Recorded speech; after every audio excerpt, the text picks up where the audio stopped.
I'm Dr. Aliza Pressman. I'm a developmental psychologist. I am an assistant clinical professor in the Department of Pediatrics at the Icahn School of Medicine and the co founding director of the Mount Sinai Parenting Center. When you're feeling like your child is anxious about starting school, which is a huge transition every year, but particularly difficult this year, the first thing to do is check in with your own level of anxiety. We all have some feelings about this big transition.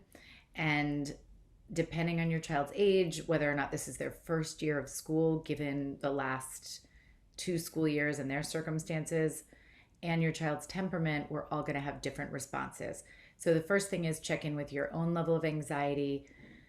Do the work to take a deep breath so that your anxiety isn't exacerbating your child's anxiety, which is not to place any blame on parents. It's very natural to have anxiety right now. Anxiety, in part, gives us some protection. We couldn't survive without a certain amount of anxiety. It's appropriate.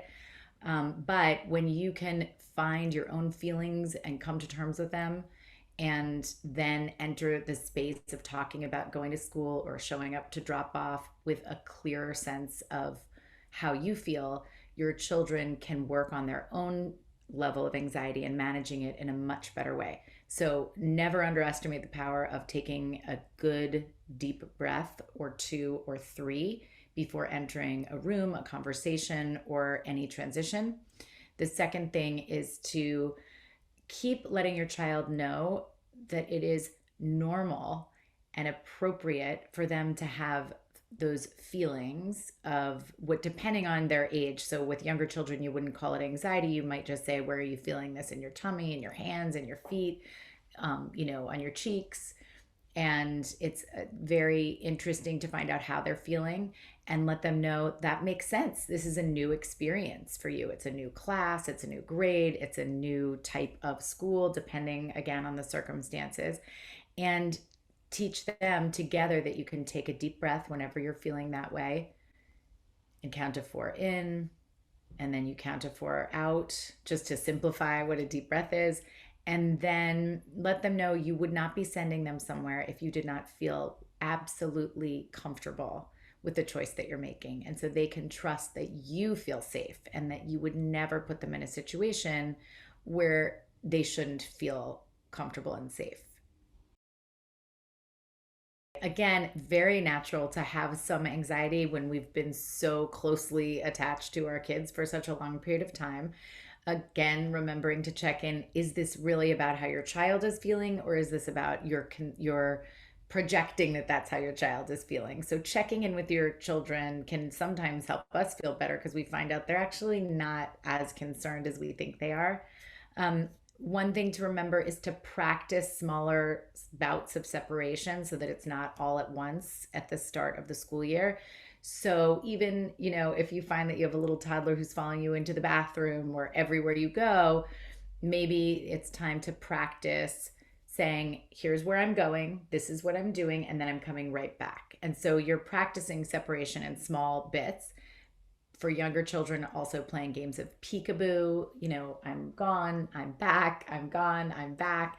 And you would just say, like, where's mommy? Here she is. And you can hide under, the sofa and then come out. Of course, again, your child's temperament is a big part of this because you don't want to freak them out. So you do it in small ways. You can do games of hide and seek with older children and practice just leaving and coming back. If you have the luxury of being able to leave without your child because there's another adult who's there that can make sure they're safe, say goodbye to them, let them know their routine that is going to happen during the day and what you're going to be doing, and then leave. And if they're distressed, have confidence that the caregiver that you've left them with is going to be able to soothe them and you don't need to come back in. Because when you do come back in after you've left, or you're overhearing that they're too upset and you just feel like, oh, I can't let them go through this, the message to them is, I don't believe that you can get through this without me, so I'm going to come back. And so even though it's well-meaning, it may actually exacerbate the anxiety. Well, that one is just the new way of the world, and it's a completely valid concern. So far, there's not too much research on this, but it's looking better than we thought, both in terms of learning content and also reading the emotional cues of the people around you who are in masks. So, for school aged kids, the current research is showing that actually, which I find very a wonderful surprise, that with other mechanisms in place and being able to read different cues and using body language a little bit more, that kids are not having trouble understanding the emotional and social landscape.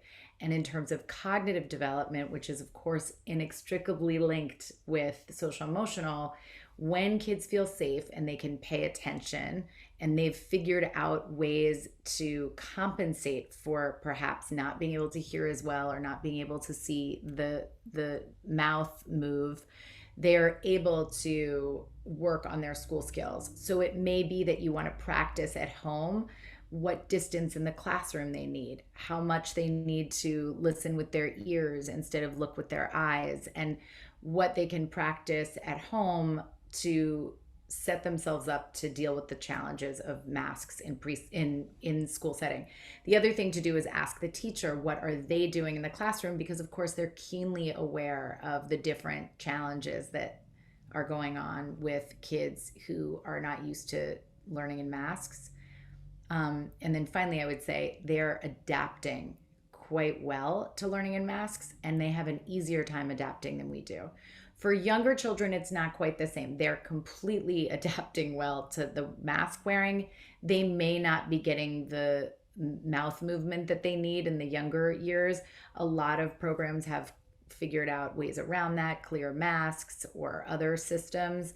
And that's something to talk to your teachers about, because again, we're all in this together, kind of trying to figure it out. Educators at the forefront of this are really thinking hard about it, because it is also important for their jobs to be able to express themselves properly to the kids.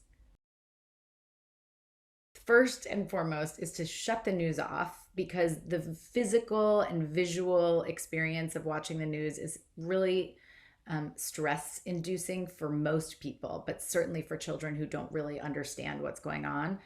For younger children, it's incredibly important to turn the news off, because those visual cues really can get images in their head that are unnecessary. And also the repeat images of any political distress or anything in hospitals or anything scary to look at is unclear to them, and they don't actually know that there's usually a loop on the news and they're seeing the same thing over and over. So each time it can look like they're seeing something new that's catastrophic. So turn the news off. Reading the news and choosing what news to share with your children as they get older into school age is important. And remember that for school age kids, you know they're going to hear stuff. So the younger kids probably aren't hearing things in school with their friends. They're toddlers and toddling around just minding their own business. You don't need to really deep dive into what's happening in the world. For school age kids, you want to make sure that you're the person who tells them if there's a big event, so that they don't hear about it in school, but you don't show them the news. You can share it with them in developmentally appropriate ways, depending on what they know and what they can handle. And there are really interesting news outlets for younger children. So they have things like Newsella, where you can go online and you type in the child's age and you can sign up for age appropriate news. And if you don't want to share that with your children, it's great training ground for the parents. So parents can read what Newsella has to say about how to share this news for preschooler, kindergarten, or fourth grader, and so forth. And it can be helpful to just start the dialogue. And finally, just keep in mind that once you've given your child a device, you're making the choice that you think they can handle pretty much any news they find, because that's a new kind of freedom. So be mindful when you give them a device of what you're ready for. And if you don't think they're ready for it, don't give them a device. We know science has given us very clear information about how to keep everybody safe. It's a matter of following those directions. So if you are following those directions, you can tell yourself, I'm doing what I can to make sure that we're doing okay. And I know that my child is listening to that. And keep in mind that the children for the most part are safe. When we put absolutely have to put into place all the precautions and protections that we can, but you can also know, statistically speaking, they're going to be okay. And it's much more important for them to have school, to have social interactions, and to have parents who are recognizing that they are going to be okay. So they need that confidence. So it's important to just keep yourself informed enough to be able to make good choices and then stop reading. Like, if you find that you're going into a loop of anxiety, it means you're reading too much. There's too much to stress out about. And if you just put it away, you have the information. We know what we need to do. We need to listen to what the CDC says, and we need to listen to the pediatrician in terms of protecting our kids and respect, masking and vaccines. And at that point, you need to say, there's not really much new news for me to look at, and it's only causing me stress. There's one other thing that I just want to say regarding all questions related to anxiety. Sleep is really powerful. Getting a good night's sleep allows your body the space to respond well in the face of stress. And if you are exhausted, you're not putting your best instrument forward to be able to manage and navigate all of this. You don't have your best foot forward. So getting sleep, both for children and adults, is really, really high priority. That's a very natural fear. And in general, kids probably have fallen behind, but rather than focusing on falling behind, because it's kind of a collective falling behind, recognizing that the school community, the teachers, are really aware that kids are coming in completely different places. So they're going to adjust the classroom accordingly. And certainly, when you have the time, if you have the time, making sure that you spend um, good quality reading time, finding math in just walking down the street, and cooking dinner together, setting the table and getting one-on-one correspondence. Like, there are ways to promote the kinds of learning skills that people are concerned about losing, that are just part of your everyday life. And remember that learning isn't just about reading, writing, and arithmetic. It's also about executive function skills. Your school skills that matter, that are highly associated with longer term success, are related to self regulation and other working memory and attention, things that are housed in what is called the prefrontal cortex. Those skills can be practiced whether you're in school or out of school. And so those are things that you can do through games and activities. We have many of them on our website, and we can give you links to other websites that have different ways to promote self-regulation and executive function skills. So keep all that in mind, because focusing on the learning loss is only going to add stress, and it doesn't solve anything. While it is a concern that being masked is changing the way we can read social cues, we're so used to being able to look at everybody's whole face and body language to understand what's happening with them. The studies about school age children so far are showing that there is not a significant difference between how they read social cues, masked versus unmasked. That's super surprising, because it does seem harder for adults to do this. But again, with practice, which they're getting lots of, their brains are adapting to how they can find other ways to read social cues. If you're concerned, you can play lots of games at home where you can play guess my emotion, and just like have a mask but try to have them guess what you're feeling, and see what parts of the body they're looking at. Are they looking at the sides of your eyes? Are they looking at how you're holding your arms? And so you can help them along if they are struggling, and check in with them. But for the most part, it looks like school age children are doing just fine in this area. So, uncertainty is the thing that feeds anxiety. So, it's a wonderful idea to make the school year feel less uncertain. And since we can't control what's happening in the schools or in the world, what we can do is make our days as predictable as possible within the structure of what the family expects.